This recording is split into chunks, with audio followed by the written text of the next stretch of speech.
Hello বন্ধুরা, কেমন আছো? আশা করছি ভালো আছো। আমিও ভালো আছি। তো দেখো, চলে এলাম নতুন একটা ভিডিও নিয়ে। আশা করছি তোমাদের ভালো লাগবে। তোমাদের সাথে গল্প করতে চলে এলাম। তো আজকে একটা স্পেশাল দিন, তাই ভাবলাম তোমাদের সাথে একটু শেয়ার করি। আর আমার ঘরটাকে দেখো সাজিয়েছি, কেমন লাগছে। তেমন কিছু করে উঠতে পারিনি, যেহেতু আজকে তোমাদের দাদাভাইয়ের জন্মদিন ছিল। আর সারাদিন কাজ বাজ রান্না বান্না ছিল, প্রচুর চাপ ছিল। তার জন্যে তেমন একটা কিছু করে উঠতে পারিনি। যদিও আমরা ফ্যামিলি সবাই, বাইরের কেউ ছিল না, কিন্তু তবুও একটা কাজের চাপ তো থাকে বলো। তো এর জন্যেই তেমন কিছু করতে পারিনি, এই নর্মালি করেছি। আর এদিকে দেখো, আমার মেয়ে তো আজকে ভীষণ খুশি, বেলুন নিয়ে খেলা শুরু করে দিয়েছে। দেখো, অ্যাকচুয়ালি কী বলো তো, একা থাকে তো, যদি কাউকে পায় তো ভীষণ আনন্দ পায়। আর এদিকে দেখো, বাইরে তেমন একটা সাজাইনি, ঘরের মধ্যেই যেহেতু সবটা হবে, এই জন্য ঘরটাকেই একটু গুছিয়ে নিয়েছি। আর এদিকে দেখো, ছোট্ট একটা কেক নিয়ে এসেছি। তোমাদের দাদাভাই ছিল না বাড়িতে, আর্জেন্ট কাজের জন্য একটু কোথায় বেরিয়েছিল, যাই হোক। তো ইনি হচ্ছে আমার শাশুড়ি মা। দেখো, আশীর্বাদ করে নিচ্ছে। আর আমার মেয়ে দেখো সবার আগে, ইনি হচ্ছে আমার জেঠি শাশুড়ি, মানে আমার বরের জেঠিমা। মোটামুটি সবাই আছে এখানে, আর সবাই এক এক করে আশীর্বাদ করে নিচ্ছে তোমাদের দাদাভাইকে। অ্যাকচুয়ালি কী বলো তো, প্রতিবারই হয় তো। আমার বিয়ের আগে তো হয়তো এরকমটাই হতো, আমি তো তখন জানি না। বিয়ের পর থেকে আমি যেটা দেখে আসছি। আর ইনি হচ্ছে আমার ননদ, আমার ছোট ননদ, আমার বরের দিদি। আর বড় ননদ তো নেই, মানে বাজারে গেছে একটুখানি। কিন্তু আর ফ্যামিলিতে মোটামুটি সবাই আছে এখানে। যদিও থাকে, কিন্তু হয়তো কাজের জন্য একটু বাইরে টাইরে গেছে, যাই হোক।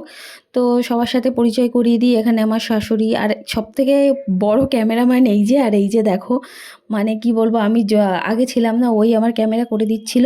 পরে যখন আমি এসছি, পরে আমি বসেই ছিলাম, ক্যামেরাটা ওরাই করছিল। তো যাই হোক, ইনি হচ্ছে আমার ভাসুর। তো দেখো, আমার ভাসুর এই যে আশীর্বাদ করে নিচ্ছে। আর আমার মেয়ে দেখো আনন্দে, মানে কি করছে ও নিজেও জানে না। একবার এখানে, একবার ওখানে, একবার সেখানে দৌড়ে বেড়াচ্ছে। আর এদিকে দেখো, মোটামুটি সবাই, সবই ঠিক ছিল, কিন্তু ভয়েসটা দিতে মনে হচ্ছে একটু অসুবিধা হচ্ছে, কারণ পাশে আওয়াজ হচ্ছে। তোমাদের হয়তো বুঝতে একটু অসুবিধা হবে। তো যাই হোক, মানিয়ে গুছিয়ে নিও। এটা হচ্ছে আমার আরেকটা ভাসুর। আর জন্মদিনটা ছিল কালকে, কিন্তু কালকে তো পোস্ট করতে পারিনি, যেহেতু জানোই তো অনেক কাজ থাকে এখানে। তো যাই হোক, এখন দেখো এই যে কেক কাটা শুরু হয়ে গেছে। তো কেক কাটছে, আর সবাই তো হ্যাপি বার্থডে বলছে, কিন্তু যেহেতু আমি ভয়েস দিচ্ছি, আমি সেটার আওয়াজ শোনাতে পারিনি। আর বাইরে গাড়ির অনেক প্রচুর আওয়াজ ছিল, তো তার জন্যে আমি আর সেটা দেখালাম না। তো যাই হোক, এখন দেখো আমার মেয়ে চলে এসছে কেক খাওয়ার জন্য। আর ও কিন্তু প্রচুর ভয় পায় এইসব আগুন টাগুন দেখা, যেহেতু ও প্রথমবার দেখছে। ছোটোবেলায় হয়তো একবার দেখেছে, কিন্তু তখন তো ছোট ছিল, বুঝতো না। আর এখন তো এই যে প্রথম দেখছে, এই জন্য একটু ভয় ভয় পাচ্ছিল। তো যাই হোক, রাত অনেক হয়ে গেছে। তোমাদের দাদাভাই কিন্তু দুপুরে খেতে পারেনি, কারণ বললাম বেরিয়েছিল একটু কাজের জন্যে। তাই দুপুরে আর খাওয়া হয়নি, একবারে রাত্রে দিয়ে দিয়েছি। আর এই যে দেখো, ভাত দিয়েছি, এখানে রাইস দিয়েছি, আর এটা হচ্ছে ডাল। এখানে করেছি চিংড়ি মাছের মালাইকারি, আর এটা হচ্ছে চিকেন। আর হচ্ছে এদিকে হচ্ছে স্যালাড।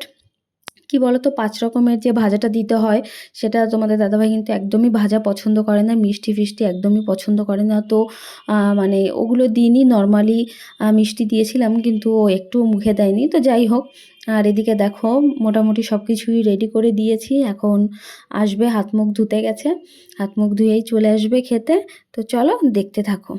আর কেমন লাগলো অবশ্যই কিন্তু জানিও। এই যে চলে এসছে। আর এই টি শার্টটা না, আমি তোমাদের দাদাভাইকে একটা টি শার্ট দিয়েছিলাম, কিন্তু এটা যেহেতু আমার শাশুড়ি মা দিয়েছে, তো ও আর এটা খোলেনি, ও এটা পরেই বসে পড়েছিল। আর এদিকে দেখো, আমরাও কিন্তু খেতে বসে গেছি, কারণ অনেক রাত হয়ে গেছে। আর এদিকে দেখো, কোয়েল কি করছে, বলছে আমাকে দেখিও না, দেখিও না। তো যাই হোক, এখানে দেখো, তো আমার তরফ থেকে তোমার দাদাভাইয়ের জন্য ছোট্ট একটা গিফট। যদিও সব কিছুই ওর জন্য সারপ্রাইজ ছিল, কারণ ও নিজেও জানতো না যে আজকে ওর জন্মদিন ছিল। তো যাই হোক, প্রতিবারের মতন এবারও করলাম। যেহেতু আগের বছরগুলো হয়তো ওর মা বাবা করতো, হয়তো নয়, আগে ওর মা বাবা করতো, এবার হচ্ছে ওর বিয়ের পরে বউ করছে। তো যাই হোক, সব কিছু সামলে দেখো, সব পরিষ্কার করে ধুয়ে মুছে, মানে সবটা গুছিয়ে এখন চলে এসেছি শোয়ার জন্য। আর আমার মেয়ে দেখো এখনও ঘুমোয়নি। তো সবাই ভালো থেকো, সুস্থ থেকো। আজ আসি, কথা হবে অন্য কোনো ভিডিও।